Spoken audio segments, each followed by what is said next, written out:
नारायण नारायण। आज हम पढ़ रहे हैं श्री राम श्री कृष्ण मानस एवं गीता का तुलनात्मक विवेचन, भाग 2 by doctor Shri Ram Kinkar ji Maharaj. Chapter का नाम है जीव और ब्रह्म की दृष्टि। श्री राम शरणम मम।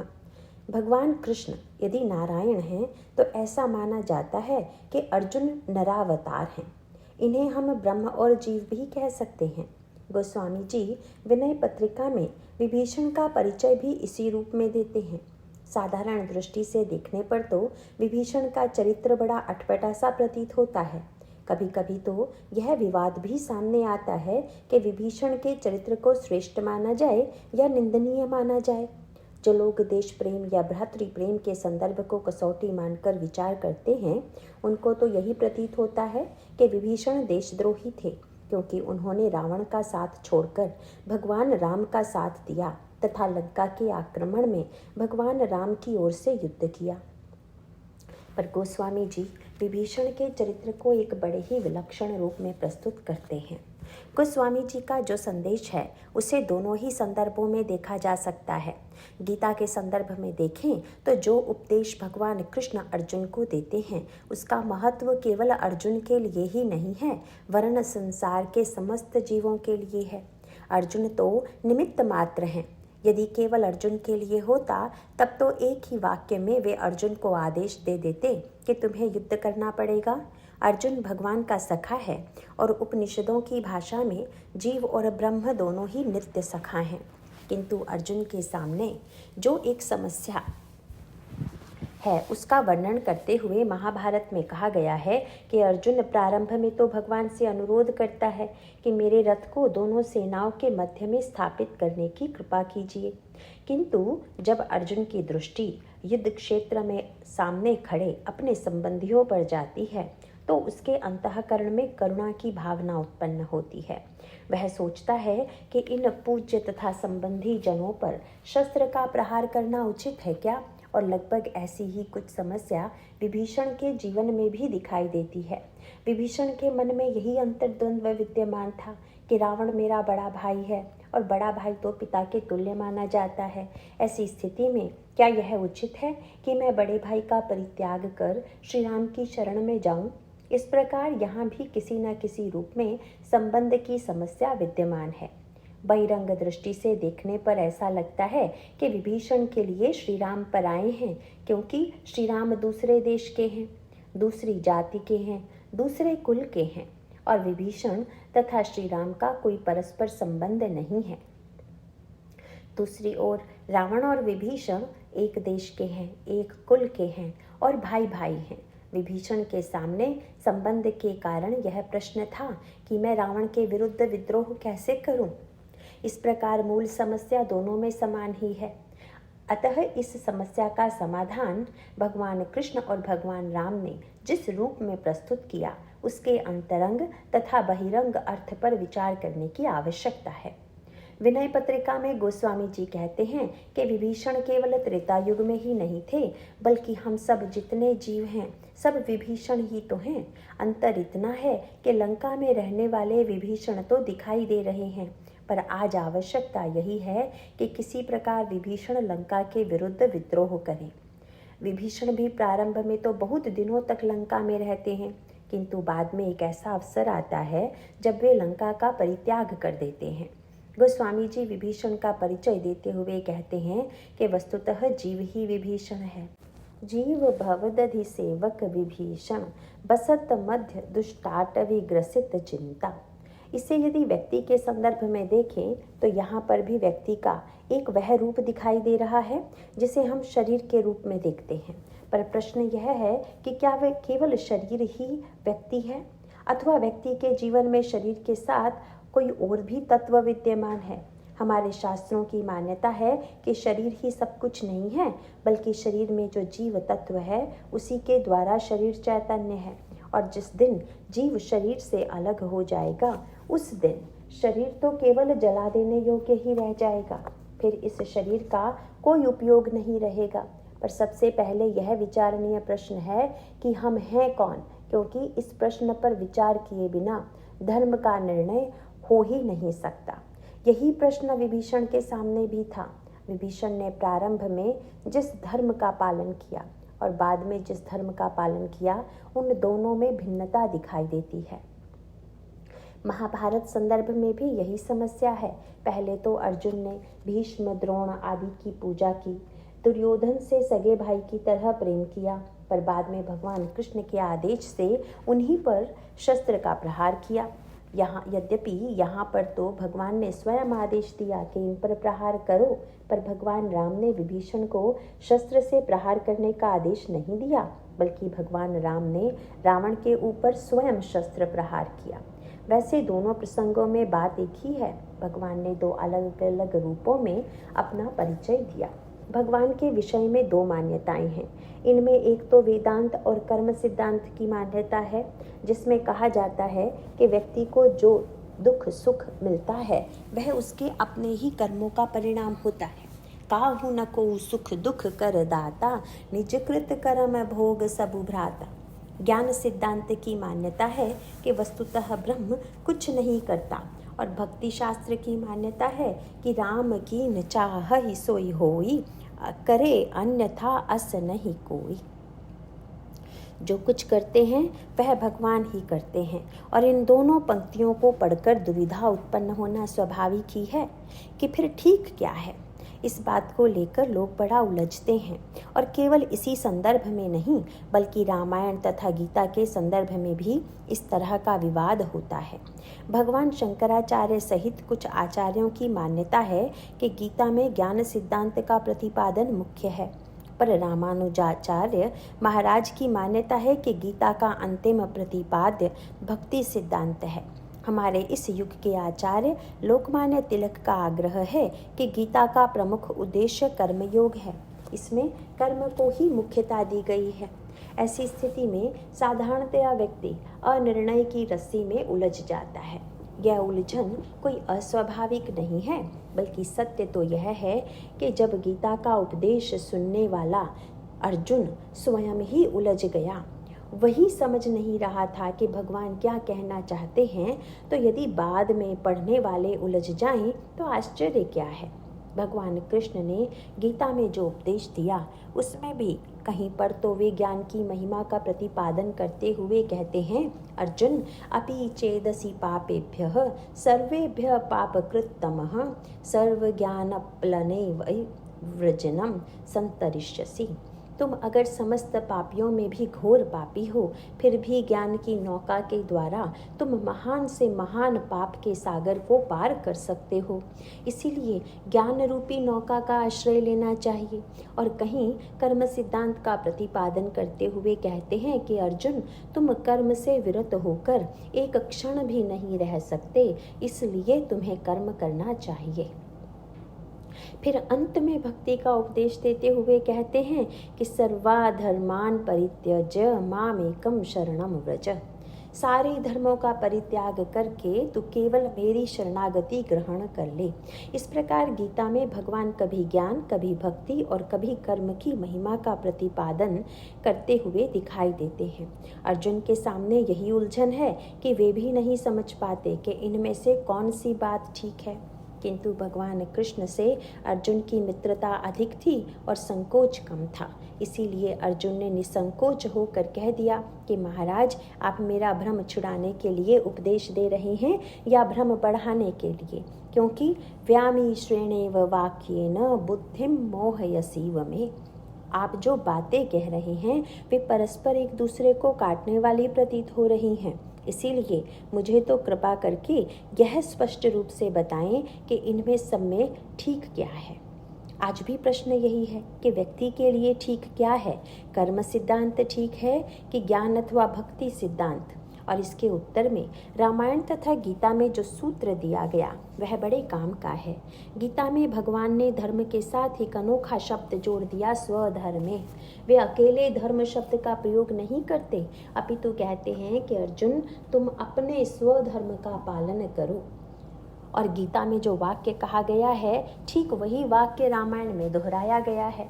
रामचरितमानस में भगवान श्री राम लक्ष्मण को उपदेश देते हुए कहते हैं, लक्ष्मण, प्रथम ही विप्र चरण अति प्रीति, निज निज कर्म निरत श्रुति रीति। व्यक्ति को अपने अपने धर्म का पालन करना चाहिए। इस प्रकार गीता में स्वधर्म कहा गया और रामचरितमानस में निज धर्म। मानो सूत्र दोनों में एक ही है कि स्वधर्म का पालन करना चाहिए। पर सबसे बड़ा प्रश्न तो यह है कि यह निर्णय कैसे होगा कि हमारा स्वधर्म क्या है। हमारे ज्ञान, भक्ति या कर्म में अलगाव दिखाई देता है। उस अलगाव का रहस्य यही है कि हमने स्व को नहीं समझा है। जहाँ से हमारा स्व को समझने का प्रारंभ होता है, बस वहीं से व्यक्ति का धर्म और कर्म का उपदेश प्रारंभ हो जाता है। और ज्यों-ज्यों स्व की पहचान बदलती जाती है, त्यों-त्यों उसके धर्म की दृष्टि भी बदलती जाती है। और जहाँ आपने स्व को समझ लिया, बस वहीं पर आपके लिए कर्तव्य कर्म का ठीक ठीक निर्णय हो जाएगा। जब व्यक्ति कर्म की दृष्टि में स्व पर विचार करता है, तब उसको स्वधर्म कुछ और दिखाई देता है। जब ज्ञान की दृष्टि से विचार करता है, तो उसको स्वधर्म कुछ और प्रतीत होता है। और जब भक्ति की दृष्टि से विचार करके देखता है, तो उसको अपने स्वधर्म का एक भिन्न ही रूप दिखाई देता है। साधारणतया व्यक्ति से यदि पूछा जाए कि आप कौन हैं, तो व्यक्ति दो ही तरह से अपना परिचय देगा। एक तो नाम से संबंधित और दूसरा शरीर से। यह कहेगा कि वह तो आप देख ही रहे हैं कि मैं शरीर के रूप में आपके सामने खड़ा हूँ और मेरा नाम अमुक है। इसका अर्थ है कि उस व्यक्ति ने मान लिया कि मैं नाम वाला हूँ और यह शरीर मेरा है। अब प्रश्न यह है कि धर्म कर्तव्य का निर्णय कैसे होगा। इसका उत्तर यही है कि सामने वाले की मनस्थिति को देखकर ही आप धर्म का निर्णय कीजिए। इसे हम दृष्टांत के माध्यम से यूँ कह सकते हैं कि एक कक्षा का जो सत्य है वह दूसरी कक्षा का भी सत्य हो, यह जरूरी नहीं है। विद्यार्थी जब एक कक्षा में दूसरी कक्षा से प्रवेश करता जाता है, तो उसके लिए व्याख्या बदलती जाती है। पहली कक्षा में विद्यार्थी को पढ़ाया जाता है क माने कबूतर। आगे चलकर पढ़ाया जाता है कम अलंकरोति स कमल, क माने जल। और उससे आगे बढ़कर व्याख्या की गई कि क माने ब्रह्म। अब प्रश्न है कि क का ठीक अर्थ कबूतर है, जल है या ब्रह्म है। विचार करके देखें तो लगेगा कि तीनों ही अर्थ ठीक हैं, पर जो व्यक्ति जिस कक्षा में है उसके लिए वही ठीक है। पहली कक्षा के विद्यार्थी को क माने कबूतर समझना सरल है। यूँ तो कबूतर और क में केवल इतनी समता है कि कबूतर में पहले अक्षर के रूप में क विद्यमान है। बच्चा उड़ते हुए कबूतर को देखता है, पक्षी का चित्र उसकी पुस्तक में छपा हुआ है, इसलिए वह बड़े उत्साह से रटता है क माने कबूतर, क माने कबूतर। और पढ़ाने वाला चाहे कितना भी बड़ा विद्वान क्यों ना हो, भले ही उसने ब्रह्म के अर्थ को जान लिया हो, पर फिर भी वह पहली कक्षा वाले बालक को यही पढ़ाएगा कि क माने कबूतर। भगवान कृष्ण गीता में अर्जुन से कहते हैं कि जो व्यक्ति जहाँ है उसको धीरे धीरे वहीं से आगे बढ़ने की चेष्टा करनी चाहिए। भगवान कृष्ण कह देते हैं कि तत्वज्ञ का कर्तव्य है कि जो अज्ञ जन हैं, कर्म में जिनकी आसक्ति है, उनको ज्ञान सुनाकर कर्म से विरत ना कर दे। न बुद्धि भेदम जनयेद ज्ञानाम कर्म संगिनाम। भगवान का अभिप्राय है कि जो जहाँ है उसे उसके अनुरूप ही कर्तव्य कर्म का निर्देश दीजिए, क्योंकि ज्यों ज्यों विद्यार्थी आगे बढ़ता है त्यों त्यों उसके अक्षरों का नए अर्थों की अनुभूति होती जाती है। इस संदर्भ में आपने चैतन्य महाप्रभु की वह प्रसिद्ध कथा अवश्य ही सुनी होगी। वर्णन आता है कि चैतन्य महाप्रभु व्याकरण के बहुत बड़े विद्वान थे। एक बार वे गया की यात्रा पर गए। वहां भगवान विष्णु के पद पर पहुंचकर उनके भीतर दिव्या भक्ति और रस का ऐसा संचार हुआ कि वे भाव विह्वल होकर मूर्छित हो गए। वे इस प्रेम रस में सराबोर होकर वापस लौटे। विद्यार्थियों ने जब यह सुना कि गुरुजी तीर्थ यात्रा करके लौट आए हैं, तो यह सोचकर कि गुरुजी की अनुपस्थिति में जो पढ़ाई रुकी हुई थी वह अब फिर से प्रारंभ हो जाए, सारे विद्यार्थी व्याकरण की पुस्तकें ले लेकर गुरुजी के पास पहुंच गए और व्याकरण में जैसा नियम है उसी के अनुसार वे शब्दों का कौन सा धातु रूप है, कौन सा प्रत्यय है इत्यादि पूछने लगे। पर गुरुजी तो अब कहीं और ही थे। वे कहने लगे कि शब्द भी ब्रह्म ही है तथा प्रत्यय भी ब्रह्म ही है, धातु प्रत्यय शब्द सब ब्रह्म ही है। गुरुजी के वाक्य सुनकर विद्यार्थी तो एक दूसरे का मुंह ताकने लगे। विद्यार्थियों ने जान लिया कि न तो गुरुजी हमारी बात समझ पा रहे हैं और न ही हम लोग गुरुजी की बात समझ पा रहे हैं। इसका अभिप्राय है कि जिस सत्य को उन्होंने जान लिया है वह अपने स्थान पर तो ठीक है, लेकिन जो विद्यार्थी शिक्षा प्राप्त कर रहा है उसका सत्य वह नहीं है, क्योंकि यही पाठ याद करके अगर परीक्षा में लिख दे तो वह विद्यार्थी परीक्षा में अनुत्तीर्ण माना जाएगा।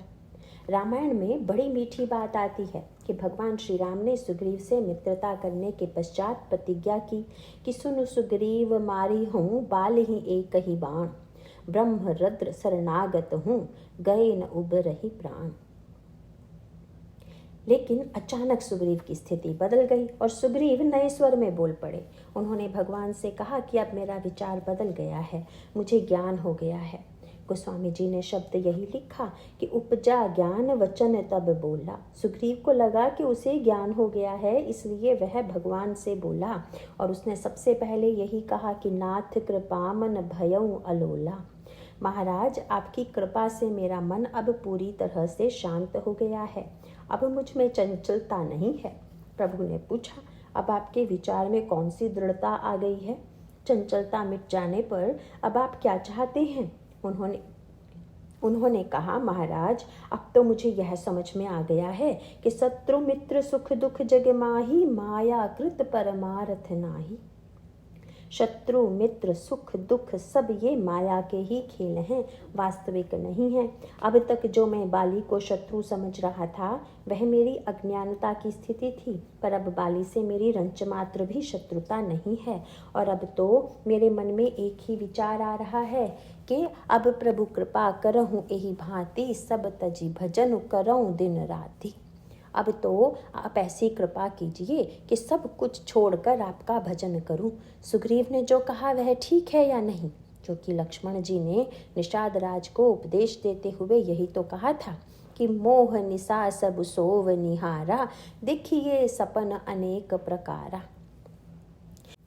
सपने होई बिखारे इंद्रपु, रंक नाकपति होई, जागे लाभु न हानि कछु, तिमि प्रपंच जिय जोई।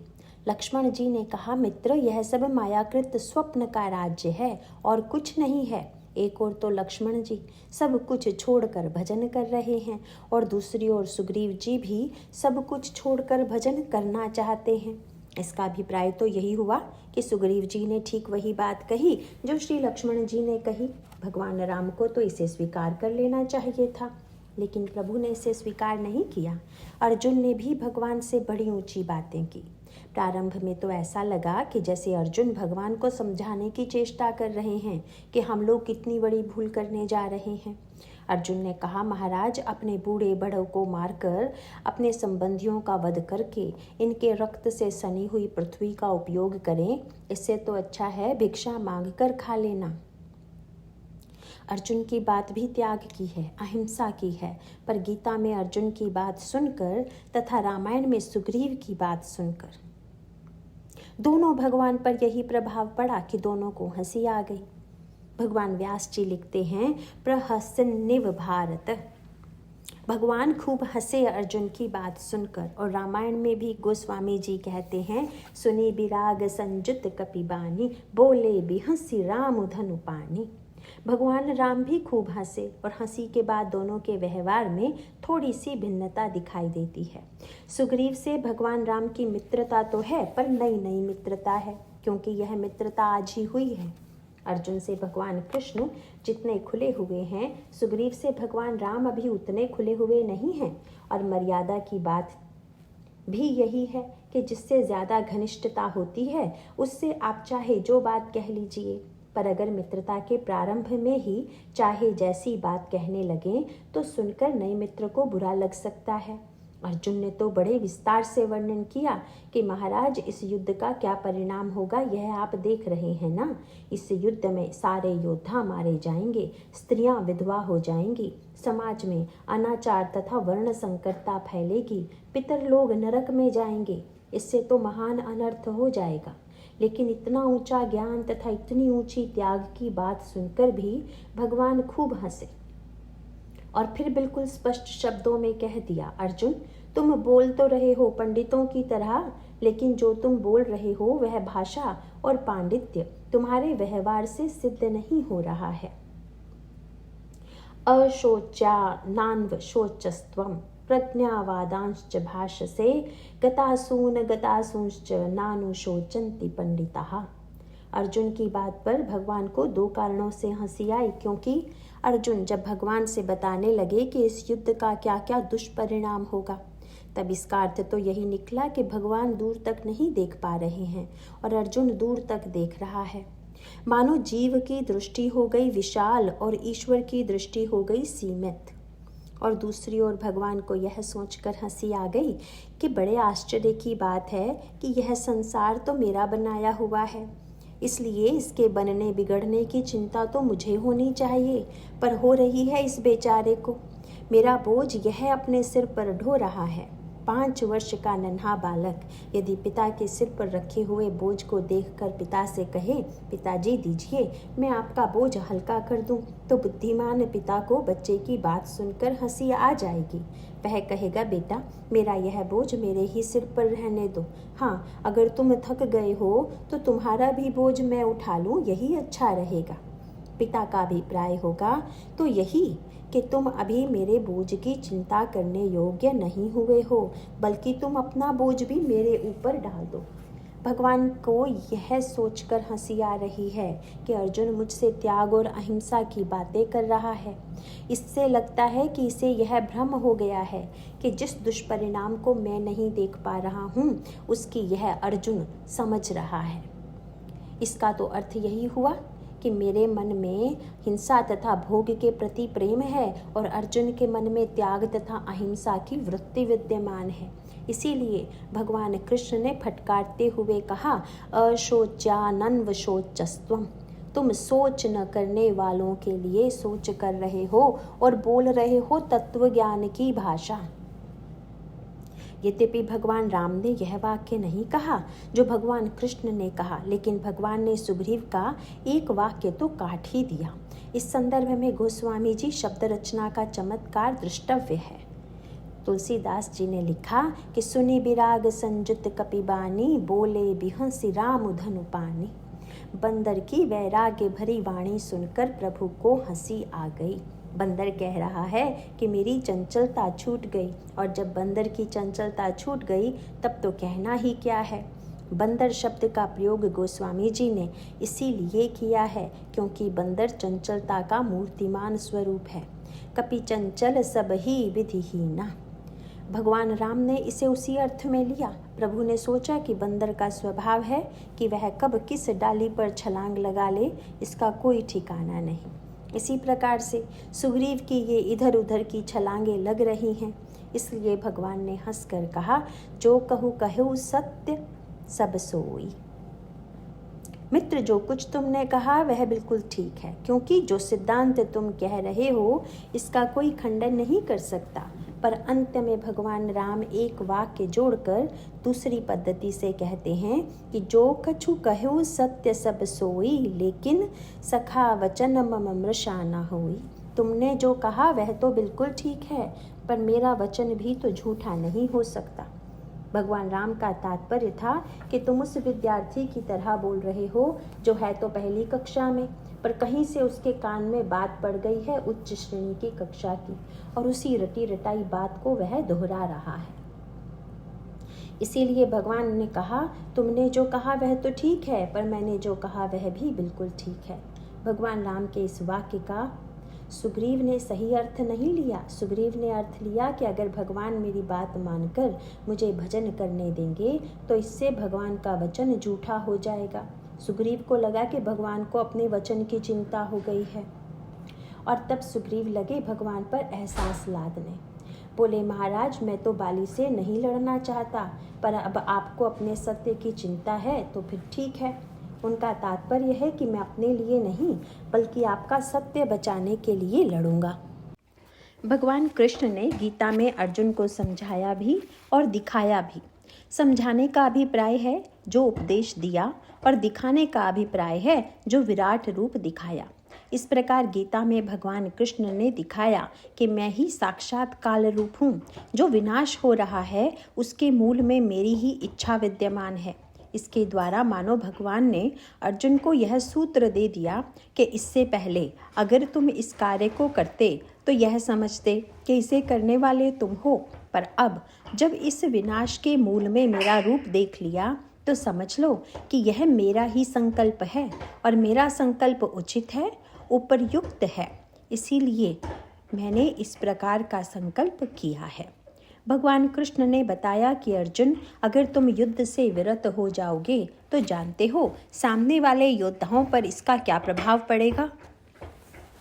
क्या तुम यह समझते हो कि दुर्योधन कृतज्ञ होकर तुम्हें प्रणाम करेगा?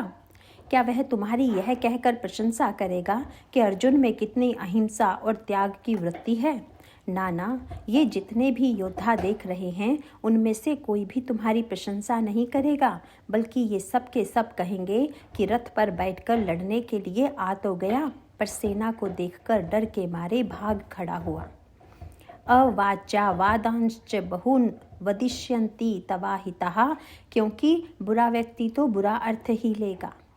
अंगद जब भगवान का संधि का प्रस्ताव लेकर गए तो रावण ने तर्क करते हुए कहा, अंगद, राम संधि का प्रस्ताव क्यों भेज रहे हैं? अंगद ने कहा, यह तो हमारे प्रभु की उदारता है। रावण ने कहा, उदारता नहीं, निर्बलता है, क्योंकि जो निर्बल होता है वही सबल से संधि करने को बेचैन रहता है। तुम्हारा स्वामी निर्बल है, इससे मुझसे डरा हुआ है, इसीलिए संधि का प्रस्ताव भेज रहा है, और कोई कारण नहीं है।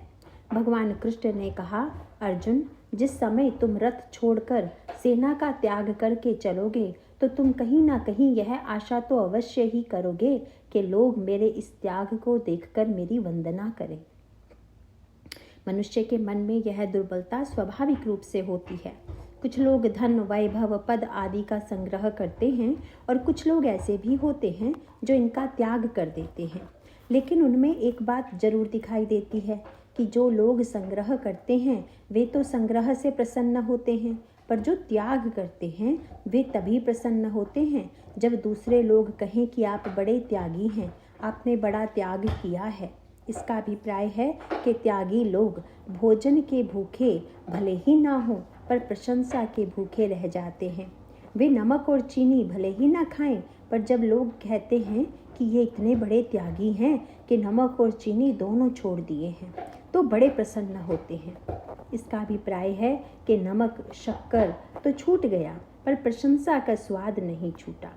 विनय पत्रिका में गोस्वामी जी ने यही कहा कि कौ कछु कहई, देई कछु कोऊ, यह वासना हृदये ते न जाई। व्यक्ति के मन में या तो इच्छा होती है कि कोई कुछ दे, या इच्छा होती है कि कोई हमें कुछ कहे। भगवान कृष्ण कहते हैं, अर्जुन, इसलिए तुम्हारे मन में तो यही इच्छा होगी कि लोग मुझे धन्यवाद दें, लेकिन जिस समय यह दुर्योधन पीछे से व्यंग भरे वाक्य में कहेगा कि अर्जुन डर के मारे भागा जा रहा है, तब तुम्हें फिर से क्रोध आएगा कि अच्छा, मैंने तो त्याग किया, मैंने तो अहिंसा वृत्ति दिखाई, किंतु यह मुझे डरपोक कह रहा है, तो अब मैं इसको दिखा दूं कि मुझ में कितना बल है। और अर्जुन, एक बार युद्ध से विरत होने के पश्चात अगर तुम फिर लड़ने के लिए लौटे तो बड़ी हंसी होगी। इससे अच्छा है कि तुम अभी लड़ जाओ। भगवान का अभिप्राय है कि तुम वहीं पर रहो जहाँ पर तुम्हारी अवस्थिति है। इस प्रकार व्यर्थ की बातें क्यों कर रहे हो? भगवान राम ने सीधे न कहकर एक कौतुक कर दिया, एक खेल कर दिया। उन्होंने सुग्रीव से कहा कि अब तुम जाकर बाली को चुनौती दो। सुग्रीव ने आश्चर्य से भगवान को देखा। सुग्रीव के मन में जिज्ञासा थी कि प्रभु, बाली को मारेगा कौन, आप या मैं? भगवान ने कहा, मैं मारूंगा। सुन सुग्रीव, मारी हूँ बाल ही एक ही बाण। तो महाराज लड़ेगा कौन? भगवान ने कहा, लड़ोगे तुम। वैसे यह बात साधारण सी मालूम देती है, पर विचार पूर्वक देखने पर ज्ञात होता है कि यह तो पूरी तत्वज्ञान की भाषा है। भगवान कृष्ण अर्जुन से कहते हैं कि तुम लड़ो, और भगवान राम सुग्रीव से कहते हैं कि तुम लड़ो। इस प्रकार दोनों ही लड़ने का उपदेश दे रहे हैं। भगवान राम ने स्पष्ट शब्दों में कह दिया, सुग्रीव लड़ोगे तुम, मारूंगा मैं। और भगवान कृष्ण ने भी गीता में वही किया, क्योंकि भगवान कृष्ण ने जब विराट रूप दिखलाया तो अर्जुन ने आश्चर्य से देखा कि भगवान के सम्मुख भीष्म, द्रोण, कर्ण आदि सब मरे पड़े हैं। अर्जुन ने पूछा, महाराज इन सबको आप मारेंगे कि मैं? भगवान ने कहा, अर्जुन मारने का प्रश्न नहीं है, क्योंकि इन्हें तो मैंने पहले ही मार डाला है। मयैवैति निहता पूर्वमेव निमित्त मात्रम भव सव्यसाचिन। अर्जुन ने कहा, चलिए महाराज अच्छा हो गया, अब मुझे तो नहीं युद्ध करना पड़ेगा, क्योंकि ये सब तो मर गए हैं। भगवान ने कहा, नहीं भाई, तुम्हें तो लड़ना ही पड़ेगा। और भगवान के इस वाक्य का सूत्र वही है कि भगवान सब कुछ करते हैं कि कुछ नहीं करते हैं। वेदांत का ब्रह्म स्वयं कुछ नहीं करता, उसमें अकृतृत्व है। इसीलिए वेदांत के संदर्भ में ईश्वर के लिए एक शब्द कहा जाता है कि ईश्वर दृष्टा है। दृष्टा शब्द का सरल अर्थ है जो देखता है। और भगवान कृष्ण ने जब यह कहा कि मैं युद्ध को केवल देखूंगा, तो मानो उन्होंने अपने दृष्टा स्वरूप का परिचय दिया, अपने अकृतृत्व का परिचय दिया। और रामायण में भगवान राम सब कुछ करते हुए दिखाई दे रहे हैं। इसका अभिप्राय है कि यहाँ पर वे करन राम चाहै सोई होई की पंक्ति को चरितार्थ करते हुए अपने कर्ता के स्वरूप का परिचय दे रहे हैं। पर अगर गहराई से विचार करके देखें तो आनंद यह है कि करते हुए दिखाई देने पर भी कुछ नहीं करते और न करने की प्रतिज्ञा करने पर भी सब कुछ करते हैं। इन अवतारों ने ये जो दो प्रकार की लीला की, इसके रहस्य को अपने जीवन में समझने की चेष्टा करनी चाहिए। महाभारत में भगवान कृष्ण ने प्रतिज्ञा कर दी कि मैं शस्त्र उठाऊंगा ही नहीं, इसीलिए तो दुर्योधन ने उन्हें लेना अस्वीकार कर दिया। दुर्योधन का यह चरित्र हम सब लोगों का चित्र है। यद्यपि अर्जुन और दुर्योधन दोनों ही भगवान की सहायता पाना चाहते हैं, लेकिन दोनों की दृष्टि में भेद है। अर्जुन कृष्ण को भगवान मानकर जाते हैं, पर दुर्योधन की वृत्ति उन्हें भगवान मानने की नहीं है। वह तो उन्हें एक ऐसा योद्धा मानता है जिसके पास बढ़िया सेना है और जो युद्ध करने की कला में कुशल है। दुर्योधन का रथ तीव्र गति वाला था, लेकिन अर्जुन का रथ धीमी गति वाला था। इसका सांकेतिक अभिप्राय यह है कि दुर्योधन रजोगुणी तथा तमोगुणी स्वभाव वाला है और अर्जुन सात्विक प्रकृति का है।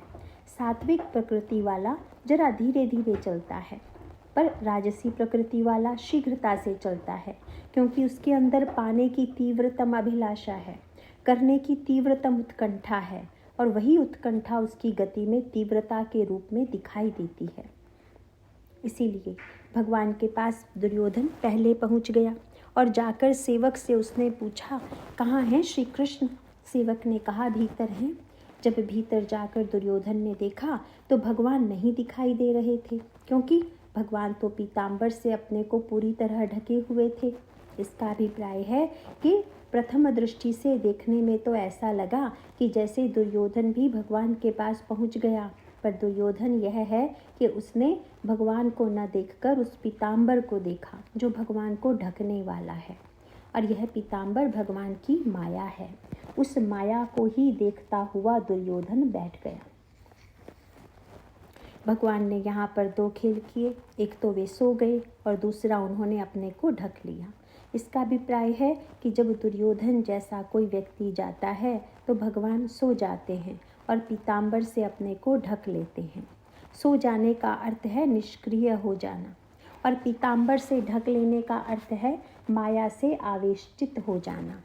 और अगर दुर्योधन उलाहना दे के, महाराज मैं तो आपको देखने आया था पर आपने दर्शन नहीं दिया, तब मानो भगवान कहते हैं कि भाई तुम तो माया को ही देखने आए थे, माया को ही पाने आए थे, इसीलिए जिसको देखने आए थे तुम्हें उसका दर्शन हुआ। लोग जब दुर्योधन का प्रसंग सुनते हैं तो उन्हें बड़ा विचित्र सा लगता है, पर सत्य यह है, जितने व्यक्ति भगवान को देखने जाते हैं अगर उनसे पूछ दिया जाए कि आप भगवान को देखने जाते हैं कि माया को, तो हमें दुर्योधन का पक्ष ही बहुमत में दिखाई देगा।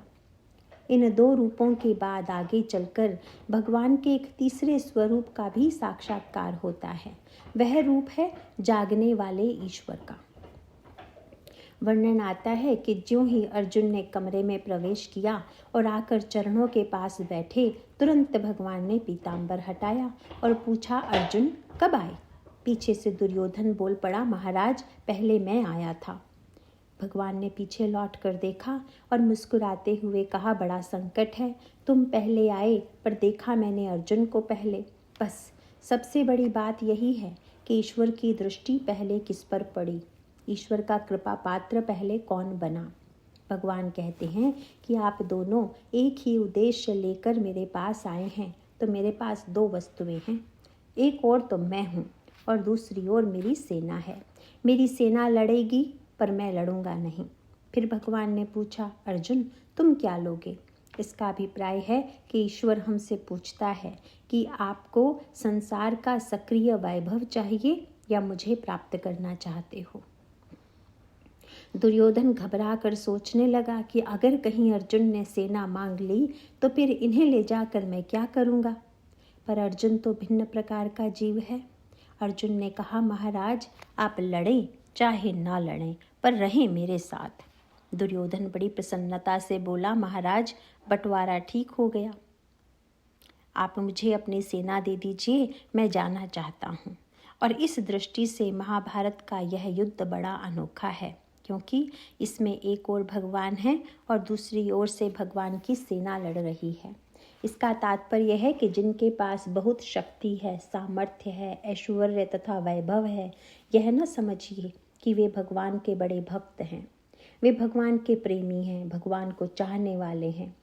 क्योंकि दुर्योधन की ओर भी तो भगवान की सेना दिखाई देती है, पर भगवान कहते हैं कि मुझे चाहने वाले तो बिरले ही हैं। वस्तुतः दुर्योधन तो लोभो अपहत चेतसः है, उसकी बुद्धि में तो लोभ भरा हुआ है, इसीलिए यह तो मेरी माया को ही मांगता है। महाभारत के युद्ध में भगवान कृष्ण ने जो यह कहा कि मैं शस्त्र नहीं उठाऊंगा, इसको यदि जीवन में घटा के देखें तो हमें इसका प्रत्यक्ष अनुभव होगा। क्योंकि जीवन में भी सब काम हम और आप ही तो करते हुए दिखाई देते हैं, भगवान तो कुछ भी करते हुए दिखाई नहीं दे रहे हैं।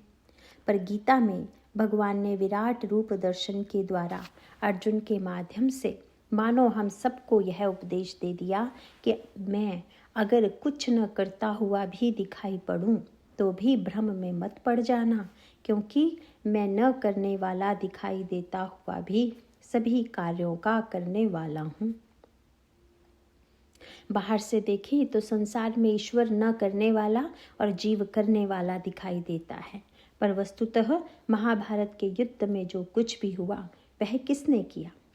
इस संदर्भ में भीष्म के साथ अर्जुन की तुलना करते हुए एक कवि ने कहा कि भीष्म के सामने तो अर्जुन क्या, पूरे पांडव भी नहीं टिक सकते थे। लेकिन आश्चर्य होता है कि भीष्म, द्रोण तथा कर्ण जैसे बड़े बड़े महारथियों के होते हुए भी दुर्योधन क्यों हार गया। उस कवि ने कहा कि इन सब की तो आवश्यकता ही नहीं थी, क्योंकि अकेले भीष्म में ही इतनी शक्ति थी कि जो पांडुसुत से ना को चबैना सो भुनाई देती, भीष्म अकेले एक भीख मंगवातो, सकल सुरासुर सहाय करते जौं तऊ, बानन लपेटि सर जालन सरावता, बचतो न को मोटू मचतो सुयोधन को, तीनों लोक वाही को महान जस छावतो, तृण से न तूल से जाने जात पांडुसुत, लेकिन पीत पटवारो जो पए आड़े नहीं आवतो। यद्यपि भगवान कृष्ण महाभारत में कुछ भी न करने की बात रखते हैं, पर अर्जुन की आस्तिकता यह है कि भगवान को मांगता है। वह चाहता है कि ईश्वर उसके साथ रहे। अर्जुन जानता है कि सब कुछ करने वाला तो एकमात्र ईश्वर ही है। एक बल्ब को जगमगाते हुए देखकर तो ऐसा ही लगता है कि यह बल्ब ही प्रकाश दे रहा है, पर बुद्धिमान व्यक्ति जानता है कि इस लट्टू में यदि स्वयं ही प्रकाश देने की शक्ति होती तो उसे चाहे जहाँ लगाकर प्रकाश लिया जा सकता था, पर उसके मूल में बिजली की शक्ति ही कार्य कर रही होती है। बिजली की शक्ति लट्टू में अभिव्यक्त होती है। इसी प्रकार से व्यक्ति तो केवल करता हुआ दिखाई दे रहा है, वस्तुतः उसके पीछे जो प्रकाश है, जो शक्ति है, वह तो ईश्वर ही है। महाभारत का जो सत्य है वह केवल इतिहास का ही सत्य नहीं है, उसका केवल भौतिक अर्थ ही नहीं है, अपितु उसका आध्यात्मिक तात्पर्य यह है कि इसके द्वारा भगवान ने हमारे जीवन के सत्य को ही प्रकट कर दिया है। अर्जुन भगवान को अपने रथ का सारथ्य दे देता है। इसके पश्चात अर्जुन जब लड़ने से भागने लगा तो भगवान ने उसे अपने विराट रूप का दर्शन कराया और उसमें अर्जुन को दिखाया कि भीष्म, द्रोण, कर्ण आदि सबको तो उन्होंने मार दिया है। देखने के बाद अर्जुन ने पूछा, महाराज अगर ये सब मर गए हैं तो फिर इन्हें मारने के लिए मुझसे क्यों कह रहे हैं? और अगर मुझे ही मारना है तो फिर विराट रूप में इन्हें मरे हुए दिखाने की आवश्यकता क्या थी? भगवान कृष्ण ने कहा, अर्जुन अभी ये जो मरे हुए दिखाई दे रहे हैं वे तुम्हें अपनी आँख से नहीं बल्कि मैंने जो अपनी आँखें दी हैं उनसे दिखाई दे रहे हैं। लेकिन मेरी आँख से मरा हुआ दिखना एक बात है और जीव की आँख से मृत दिखना दूसरी बात है। अर्जुन, ईश्वर का सत्य सीमाओं से परे है, पर जीव का सत्य सीमाओं में घिरा हुआ है, क्योंकि जीव के पीछे भूत तथा आगे एक लंबा भविष्य है। लेकिन ईश्वर के लिए न तो भविष्य है और न ही भूत, उसके लिए तो जो कुछ है बस वर्तमान है। इसीलिए मेरे लिए मारे जाएंगे शब्द नहीं है। अर्जुन ने कहा, महाराज अगर मैं मारूंगा तो फिर अंतर क्या पड़ा? और तब भगवान ने एक सूत्र देते हुए कहा, अर्जुन पहले यदि तुम इन्हें मारते तो स्वयं को मारने वाला समझते, पर अब जब तुम लड़ोगे तो तुम्हें यह याद बनी रहेगी कि वस्तुतः भगवान ने ही इनको मारा है। इसलिए तुम अपने को केवल निमित्त समझोगे और मैं यही चाहता हूँ कि तुम कर्म करते हुए स्वयं को कर्ता न मानो। मयैवैति निहता पूर्वमेव निमित्तमात्रं भव सव्यसाचिन्। तुम यही समझो कि जो कुछ भी हो रहा है वह ईश्वरीय प्रेरणा से ही हो रहा है। तुम तो ईश्वर के एक यंत्र के रूप में कार्य कर रहे हो। भगवान का मानो अर्जुन को यह भी संकेत था कि इसके बाद अगर मारने के पाप की बात आए तो वह भी मेरे ऊपर ही आएगी, क्योंकि तुम तो अपने आप को कर्ता मानोगे नहीं और मैं बता चुका हूँ कि इन्हें मैं मार चुका हूँ।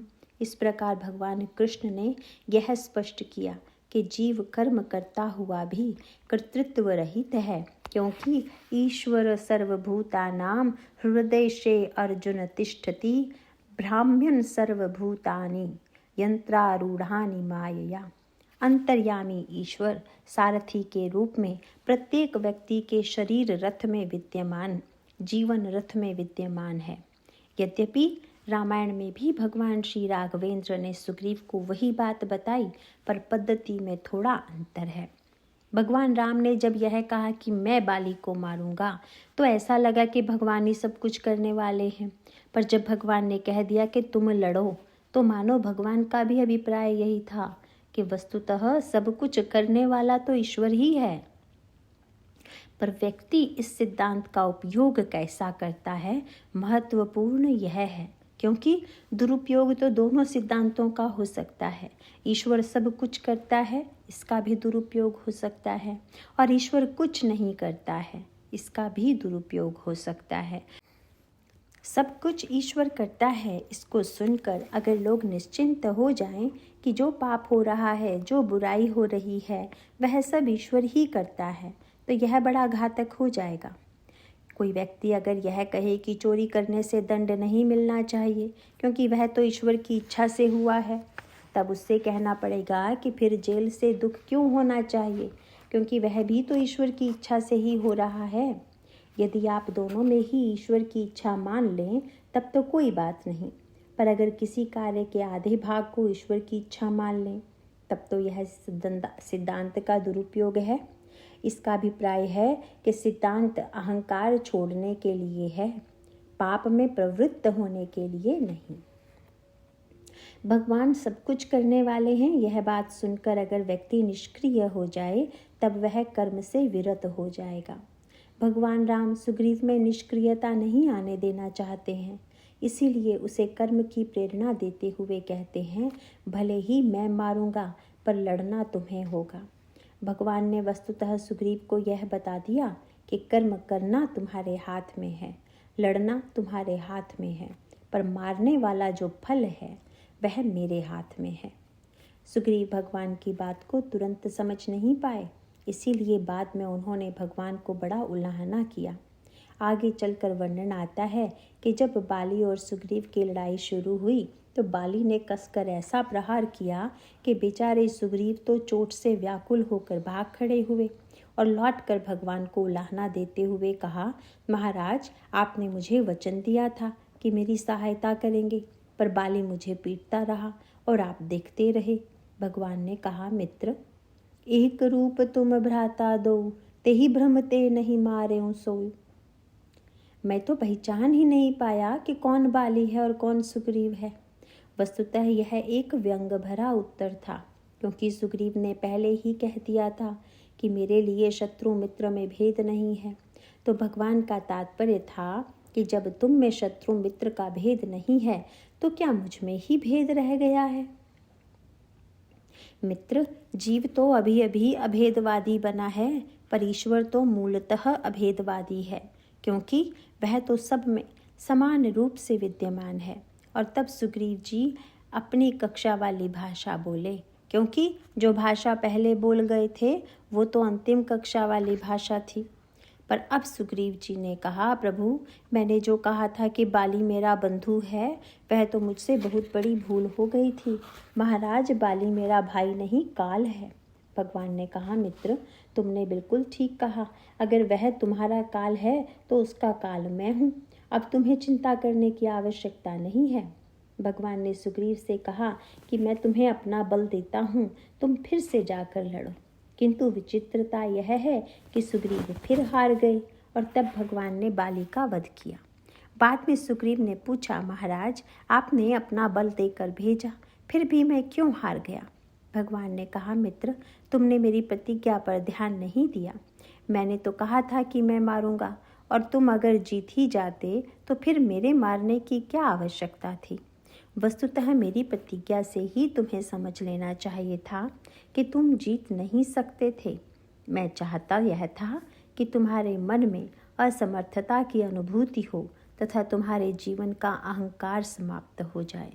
इसीलिए सुग्रीव की जब यह स्थिति हो गई कि बहु छल बल सुग्रीव कर ही हारा भय मान, तब मारा बाली राम तब हृदय माज सरतान। इस प्रकार मूल तत्व के रूप में यह बात जान लेने से पूर्व कि सत्य क्या है, कर्म, ज्ञान या भक्ति, निर्णय कर लेना अत्यंत आवश्यक है कि व्यक्ति का स्व क्या है, वह किस कक्षा का विद्यार्थी है, वह शरीर में है कि मन में है, बुद्धि में है अथवा जीव तत्व में है। और इस प्रकार जब वह अपने आप को समझ लेगा तब फिर स्वतः ही उसे पता चल जाएगा कि उसका धर्म क्या है। यदि आप शरीर हैं तो शरीर की रक्षा करना बिल्कुल ठीक है, क्योंकि शरीरमाद्यम खलु धर्म साधनम, और शरीर के जितने नाते हैं उनका पालन कीजिए। जिन्होंने शरीर दिया है उन सब के प्रति हमें कृतज्ञ होना चाहिए। हमारे मन में माता पिता की सेवा की वृत्ति होनी चाहिए, गुरुजनों की सेवा की वृत्ति होनी चाहिए। यह सेवा तथा यह कर्तव्य पालन ही धर्म का श्री गणेश है। पर उसकी सार्थकता तभी है कि जब शरीर का वह स्व आगे चलकर बदल जाए, उसकी पहचान थोड़ी सी बदल जाए। तब रामायण में वर्णन आता है कि हनुमान जी ने विभीषण की पहचान बदलवा दी। विभीषण जब तक समझते थे कि रावण मेरा भाई है, तब तक सचमुच उन्होंने भ्रातृत्व का बड़ा सुंदर निर्वाह किया। रावण के प्रत्येक कार्य को मौन होकर देखते रहे, उसके किसी कार्य में कोई हस्तक्षेप नहीं किया। उन्हें लगता था कि ये तो मेरे पूज्य हैं, मुझे बोलने का कोई अधिकार नहीं है। पर हनुमान जी ने कहा, विभीषण, तुम पहली कक्षा में ही मत पड़े रहो, अरे आगे भी तो बढ़ो, तुम अपने स्व को ठीक से पहचानो। इसीलिए हनुमान जी ने कहा, भाई विभीषण तुम हनुमंत कहा सुनु भ्राता, देखी चहु जानकी माता। विभीषण जी तो चौंक पड़े, बोले महाराज आप मेरे भाई हैं कि रावण मेरा भाई है? हनुमान जी ने कहा, अगर तुम शरीर हो तो रावण तुम्हारा भाई है, और अगर शरीर नहीं जीव हो तो मैं तुम्हारा भाई हूँ। यह तुम निर्णय करो कि तुम कौन हो। हनुमान जी का शब्द था सुनु भ्राता और देखी चहु जानकी माता। उनका तात्पर्य था कि अगर अपने को एक शरीर मानते हो तब तो तुम्हारी माता जानकी जी हैं। इस प्रकार का दोनों भाई हैं, क्योंकि हमारी माता भी सीता जी हैं और तुम्हारी माता भी सीता जी हैं। बहिरंग दृष्टि से हनुमान जी की बात न तो स्वयं उनके संदर्भ में ही ठीक है, न ही विभीषण जी के संदर्भ में। हनुमान जी अंजना के पुत्र हैं और विभीषण जी का मातृकुल कुछ और है। हनुमान जी का तात्पर्य यह था कि जब तक मैं अंजना का बेटा रहूँगा तब तक शरीर ही मेरा धर्म रहेगा, पर जब जानकी मेरी माता है तब तो धर्म का रूप भी बदल जाएगा, और मैं तो यहाँ अपनी माता को ही खोजने के लिए आया हुआ हूँ, तथा मैं चाहता हूँ कि तुम भी अपनी माता को पालो। इसका अभिप्राय है कि व्यक्ति ज्यों ज्यों ऊपर उठता जाएगा, आगे बढ़ता जाएगा, त्यों त्यों उसका धर्म और कर्तव्य कर्म बदलते जाएंगे। ये जितने अलग अलग सत्य दिखाई देते हैं वे किसी न किसी कक्षा में बैठे विद्यार्थी के लिए उपयोगी हैं। अर्जुन के संदर्भ में भी यही बात सत्य है। अर्जुन जिन्हें अपना संबंधी मानता है वे संबंधी केवल शरीर की दृष्टि से हैं। इस संदर्भ में विचार करने पर अर्जुन और कर्ण में बड़ा अनोखा अंतर दिखाई देता है। महाभारत में वर्णन आता है कि भगवान ने कर्ण को अपने रथ में बैठाकर उससे कहा कि तुम अपने आप को पहचानते हो? कर्ण ने कहा, महाराज मैं तो इतना ही जानता हूँ कि दुर्योधन मेरा मित्र है। भगवान ने कहा कि जब तुम्हारा यही ज्ञान है तो फिर लड़ो उसकी ओर से और मरो। भगवान का अभिप्राय है कि तुम अगर शरीर मान कर चलोगे तो तुम्हारा धर्म शरीर की सीमा में ही घिरा रहेगा, पर जब हम शरीर में ऊपर उठने का प्रयास करेंगे तो फिर धर्म का निर्णय भी शरीर के नाते से नहीं होगा, फिर तो ईश्वर के नाते से ही होगा। इसीलिए भगवान ने अर्जुन से भी एक बार पूछ दिया, अर्जुन हमारा तुम्हारा नाता क्या है? अर्जुन ने कह दिया, महाराज मैं तो आपका शिष्य हूँ, शिष्यस्ते अहम। भगवान ने कहा, बिल्कुल ठीक, तुम्हारा हमारा नाता पक्का है, क्योंकि संसार के दूसरे नाते पक्के नहीं होते हैं। हनुमान जी ने विभीषण को बताया कि तुम मेरे भाई हो। सचमुच विभीषण जी के द्वारा इस नाते को स्वीकार करते ही वे भगवान राम से जुड़ गए और भगवान राम ने उन्हें हृदय से लगा लिया। लंका के रणांगण में भगवान राम ने विभीषण से पूछा कि रावण की मृत्यु कैसे होगी, इसका उपाय तो बताओ। और विभीषण ने उसका उपाय बताते हुए कह दिया कि नाभि कुंड पीयूष बस याके, नाथ जियत रावण बल ताके। विभीषण के इस कार्य को भ्रातृधर्म की दृष्टि से अगर देखें तो यह पाप हो गया, लेकिन जीव धर्म की दृष्टि से यह धर्म है या पाप, इसकी व्याख्या दूसरी होगी। इसे हम इस रूप में देख सकते हैं कि जैसे हमारे शरीर में यदि कोई बहुत पुराना रोग हो और कोई चिकित्सक या वैद्य आकर उस रोग को समाप्त करना चाहे और उस कार्य में हमारी सहायता चाहे, तो उस वैद्य की सहायता करनी चाहिए या ये कह देना चाहिए कि वैद्य जी आप तो अभी आए हैं, लेकिन यह रोग तो मेरा पुराना साथी है, अब हम इसका साथ देंगे आपका। और इस चिंतन के आधार पर यदि हम रोग का साथ देंगे तो फिर मृत्यु का साथ भी देना ही पड़ेगा, परंतु समझदार व्यक्ति चिकित्सक का ही साथ देगा, क्योंकि वह जानता है कि रोग के मिटने में ही कल्याण है और ये रोग मिटाने आए हैं। आप किसी से कहें कि आप क्रोध छोड़ दीजिए और वह कहे कि हम तो बाल्यावस्था से ही क्रोध करते आ रहे हैं, क्रोध तो हमारा पुराना साथी है, हम इसे कैसे छोड़ सकते हैं, तो उसका यह वाक्य उचित नहीं है। उचित तो यही है कि बुराई पर निर्मम होकर प्रहार करना चाहिए, नाता जोड़कर उसे बचाने की चेष्टा नहीं करनी चाहिए। समाज में बुराई में भी अपने पराई का भेद किया जाता है। दूसरे का लड़का अगर अन्याय करे तो अन्याय है, पर यदि अपना बेटा अन्याय करे तो अन्याय नहीं। यही गांधारी की वृत्ति है और आंख पर पट्टी बांधने का अभिप्राय भी यही है। धृतराष्ट्र बड़े उत्साह से पूछते हैं, मेरे बेटों ने क्या किया? चाहते तो कह सकते थे कि दुर्योधन और पांडवों की कथा बताओ, पर उनके मुंह से यही निकला, धर्म क्षेत्रे कुरुक्षेत्रे समवेतायुयुत्सवः माम का पांडवाश्चैव किम कुर्वत संजय। तो क्या पांडव धृतराष्ट्र के लिए मेरे नहीं हैं, पर वे मेरे शब्द पांडवों के साथ नहीं जोड़ पाए। इसका अभिप्राय है कि जैसे भौतिक जगत में अगर न्याय अन्याय के संदर्भ में अपने पराई का भेद होगा तो समाज से अन्याय नहीं मिटेगा, उसी प्रकार आंतरिक जीवन में भी जब तक दुर्गुण दुर्वृत्तियों में राग बना हुआ है, उनसे संबंध की अनुभूति बनी हुई है, तब तक वे नहीं मिटेंगी। अगर इनको मिटाना है तो सबसे पहले भगवान से संबंध मानना होगा। उसके पश्चात ईश्वर से प्रार्थना करनी होगी कि वे चाहें तो भगवान राम के रूप में स्वयं लड़कर सीधे ही इन्हें मार दें, अथवा भगवान कृष्ण के रूप में हमारे रथ पर बैठकर इन्हें मरवा दें। इस तरह गीता और रामचरितमानस के मूल तत्व में अद्भुत समानता है। बोलिए सियावर रामचंद्र की जय। नारायण नारायण।